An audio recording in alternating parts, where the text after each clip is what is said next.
안녕하세요. 저는 변호사로 사회적 약자와 소외계층을 돕는 프로보노 활동에 참여 중인 40대 남성입니다. 연이은 최강의 북극 한파로 노숙자가 동사했다는 뉴스를 보고 20년 가까이 묻어두었던 아픔이 되살아나서 이렇게 사연을 쓰게 되었습니다.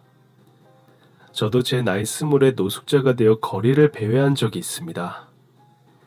차가운 길바닥과 냄새나는 뒷골목을 헤매며 쓰레기를 뒤졌던 제가 어떻게 변호사로 살게 되었는지 궁금하신가요? 기구하고 파란만장한 제 이야기가 지금 절망 속에 헤매는 누군가에겐 힘과 용기, 응원이 되길 바라는 마음으로 몇 자 적어보겠습니다. 제 어린 시절은 어머님에게 받은 괴롭힘으로 점철되어 있습니다. 어머니는 우울하고 신경질적이며 화가 많았었어요. 매일 술을 입에 달고 사셨는데 어머니의 화가 폭발하면 어머니의 손에 잡히는 모든 것을 저에게 집어 던졌습니다. 그게 빗자루든 김치통이든 수저통이든 스카이콩콩이든 어머니의 손에 잡히는 모든 것이 저를 공격하는 무기가 되었습니다. 항상 잡히는 대로 절 공격하면서 나가 뒤져도 시원찮을 놈, 너 때문에 내 인생 다 망했다며 폭력적인 말을 수시로 했습니다. 그때 시뻘개진 어머니의 눈빛과 표정이 만화에 나오는 악당 같아서 잔뜩 겁을 집어먹은 저는 어머니를 피해 옷장 안이나 다락으로 가서 몸을 숨겼습니다. 어디 갔어 이 새끼? 나와! 당장 안 나와? 어머니는 마을에서 제일 예쁘고 화려했던 자신이 저를 낳고부터 다 망가졌다고, 그래서 제가 자신의 철천지 원수라고 하셨어요. 이 왼수 덩어리, 내 인생 망친 새끼. 저 새끼 저거 잘근잘근 씹어먹어도 모자라 내가. 내 인생 돌려놔 이 새끼야. 아 여보 왜 이래? 무슨 일이야? 당신 정신 차려. 어머니의 폐악질은 아버지가 안 계실 때 심해졌고, 아버지가 퇴근해서 돌아오시면 어머니는 피해자 코스프레를 하며 조용히 지셨어요. 여보, 나 대학도 가고 싶고 연기학원도 다니고 싶어. 종일 애만 보면서 주저앉고 싶지 않아. 하루 종일 집에만 있으려니 미쳐버릴 것 같다고. 아, 그래. 차근차근 다시 시작하면 되지. 당장 학원 끊자. 응? 꿈이 너무 많았던 어머니는 저 때문에 모든 걸 잃었다며 저를 미워하셨어요. 모성보다 여성으로서의 삶이, 자식보다 자신의 인생이 더 소중했기에 저를 낳고 무력감에 빠지셨대요. 부모님은 하숙집 딸과 하숙생의 만남이 속도 위반과 결혼으로 이어진 케이스였는데요. 어떤 이유인지 몰라도 아버지의 퇴근이 점점 늦어지면서 어머니의 신경쇠약이 더 심해지셨어요.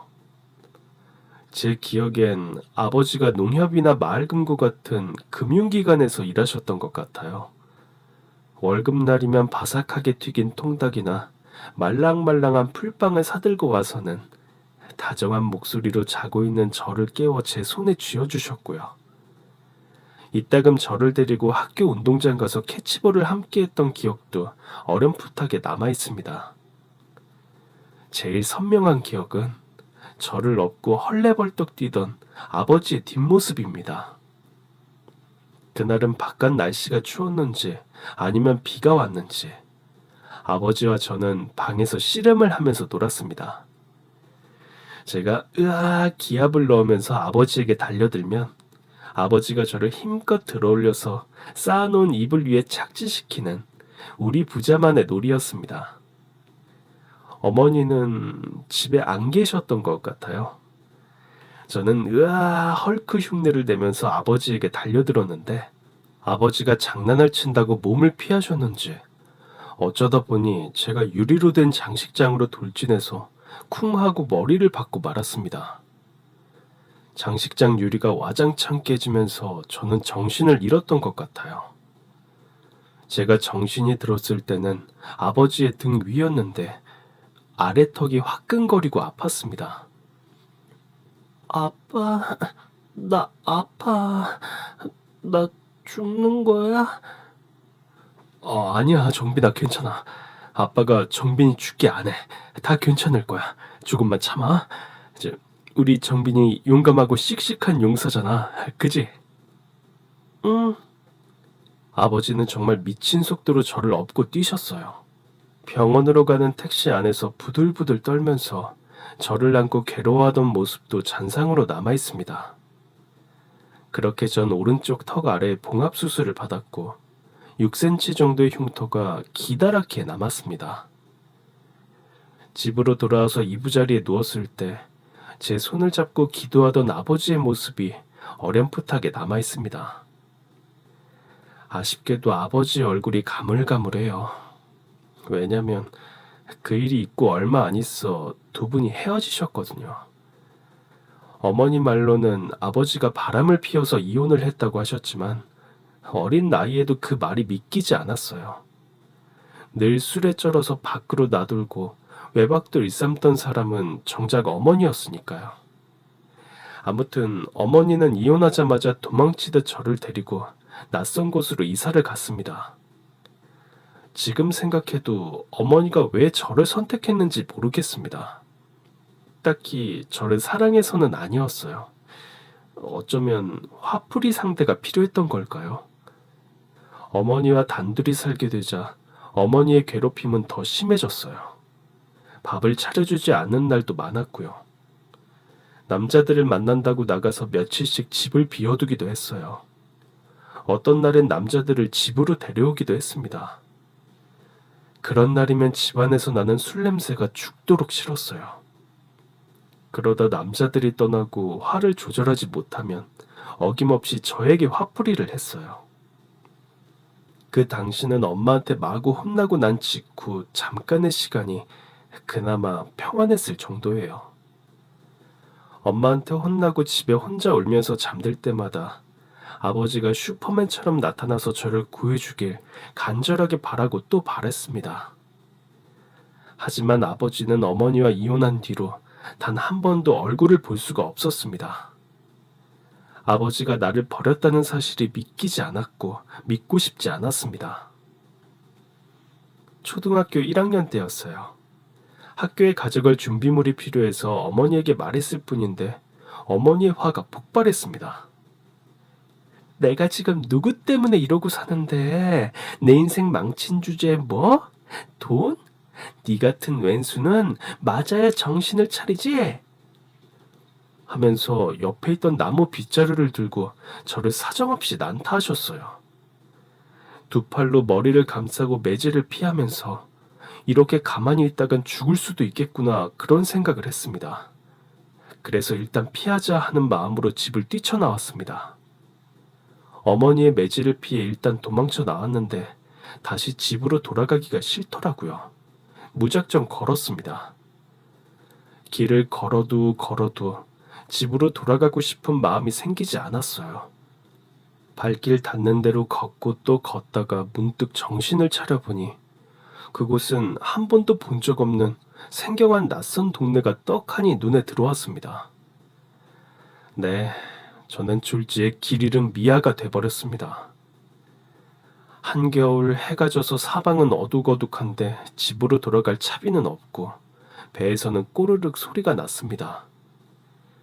걸을 땐 미처 몰랐던 겨울의 맹추위와 칼바람이 갑자기 엄습해왔어요. 저는 이대로 죽을지도 모른다는 두려움과 충격으로 온몸이 얼음처럼 굳어버렸어요. 이때 받은 충격과 스트레스로 저는 잠시 기억을 잃고 실어증에 걸리고 맙니다. 정신을 차리니 미아 보호소에 있었고 또 정신을 차리니 경찰 아저씨가 저를 미아 보호소에서 작은 보육원으로 인계하고 있었어요. 보육원으로 입소하고 얼마 안 돼 저는 기억이 완전히 돌아왔고 자연스럽게도 말도 하게 됐습니다. 하지만 어머니에게 돌아가는 것보다 차라리 보육원에서 사는 게 더 낫겠다 싶었어요. 삼시세끼를 규칙적으로 먹을 수 있는 데다 학교도 다닐 수 있으니까요. 그래서 사회복지사와 면담을 할 때마다 계속 기억이 안 나는 척 했어요. 의사 선생님 말로는 몸도 정신도 지극히 정상이라고 하는데 네 이름이 기억 안 나? 네, 전혀 모르겠어요. 아무리 생각해도 기억나지 않아요. 그럼 집은 어디에 살았는지 한번 떠올려봐. 아니요, 집도 모르겠어요. 어디에서 살았는지, 누구랑 살았는지 전혀 기억이 없는데요. 기억이 안 나면 큰일인데. 그러다가 엄마 아빠 만나지도 못하고 여기서 살아야 하는데, 자, 얼른 기억을 떠올려 보자. 그래야 엄마 아빠를 다시 만나지. 저, 그냥 여기서 살면 안 돼요? 저는 그냥 여기서 살고 싶어요. 보육원에 살고 싶어 하는 애가 어디 있니? 부모님을 찾을 생각을 해야지. 전 여기가 좋아요. 아유, 참으로 별난 아이구나. 그렇게 저는 보육원에서 생활할 수 있게 되었습니다. 어머니에게 받던 방임과 학대에 비하면 이곳 보육원의 생활이 제겐 천국이나 다름없었습니다. 그리고 그곳엔 친어머니보다 다정한 원장 엄마가 있었습니다. 후원자들이 와서 필요한 학용품도 모자라지 않게 선물해 주셨고요. 그렇게 저는 부모님이 지어주신 이름 김정빈을 스스로 버리고 원장 엄마가 장명해 주신 이름 이해찬으로 새롭게 태어났습니다. 보통 부모의 관심과 사랑에 목말라 하는 보육원의 다른 아이들과 달리 저는 오롯이 보육원 생활에 집중할 수 있었어요. 저는 보육원에서 나오는 밥 한 톨도 흘리지 않고 감사한 마음으로 소리 없이 다 먹었습니다. 제때 먹고 제때 공부하면서 몸도 튼튼해지고 키도 쑥쑥 자랐고요. 체력이 회복되고 집중력도 좋아지면서 학교 성적도 나날이 향상됐습니다. 중학생이 되면서부터 공부가 제일 쉬웠어요. 아니, 즐거웠습니다. 비록 소극적이고 내향적인 학생이었지만 성적이 우수해서 학교 선생님도 관심을 보이셨고요. 보육원에서도 이러다가 4년제 대학 진학자가 나오는 게 아니냐며 큰 기대를 모았습니다. 저희 보육원은 공부를 잘하면 대학 등록금을 내주고 나중에 졸업을 하면 본인의 회사에 입사까지 시켜주는 후원자분이 계셨거든요. 그 회사인 보육원 출신이 많았는데 회장님을 아버지라고 부른다고 해요. 저는 그곳을 목표로 공부하고 있었죠. 그런데 세상은 늘 내 뜻대로 움직이지 않더군요. 보육원엔 저를 안 입고 하고 시기 질투하는 형들이 있었습니다. 보육원 형들의 강압적인 분위기에 시달리는 건 어제 오늘 일이 아니었지만 제가 고등학교에 진학한 뒤로 형들의 괴롭힘이 더 악랄해지고 심해졌습니다. 등교하려는데 신발이 없어지거나 교복을 커터칼로 난도질 해놓는 건 애교였어요. 교과서와 참고서를 찢어서 화장실 변기에 넣는 일도 다반사였죠. 형들이 시설을 퇴소해야 하는 나이가 가까워지면서 형들의 구타와 막말이 절정에 이르렀습니다. 깊은 밤 모두가 잠든 시간에도 저를 불러내어 괴롭혔습니다. 아, 쭈그리, 공부 좀 한다고 네가 뭐라도 된 것 같나 보지? 어디서 눈을 부릅뜨고 있어. 눈 깔아, 이 새끼야. 원장이 뭘 했더라? 동생들의 모범이 되는 이해찬이? 동생들에게 새로운 길을 보여준다면서? 어디 그럼 우리 형들한테도 뭔가 보여줘야지. 안 그러냐? 그렇지. 오늘 이해찬이가 켄터키 치킨과 맥주 시원하게 한번 쏘자. 형 죄송하지만 저 돈 없어요. 뭐? 선수끼리 왜 이래? 너 이번에 장학금 받았다며? 후원자들 다녀가는 걸 내 눈으로 똑똑히 봤는데 어디서 구라를 까고 있어? 이제 형들도 잘 알잖아요. 개인 후원금은 원장님이 저금해 주시는 거. 에이, 그건 내 알 바 아니고 우린 당장 맥주 한 잔에 치킨을 뜯어야 쓰겠고 계산은 물론 네가 해야겠고. 정말 수준에 돈 한 푼도 없다니까요. 몇 번을 말해요. 내가 그 방법까지 일일이 알려주랴? 원장실 가서 저금 통장을 잽시 오라고, 이 새끼야. 안 되겠다. 이해찬이 오늘따라 말이 많네.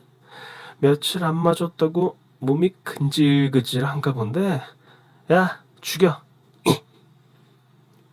형들의 욕설과 함께 무차별적인 발길질이 시작됐습니다. 이렇게 맞다가 죽을지도 모른다는 두려움. 어린 시절 엄마에게 맞던 기억이 떠올라 숨을 제대로 쉴 수 없었습니다. 무서웠습니다.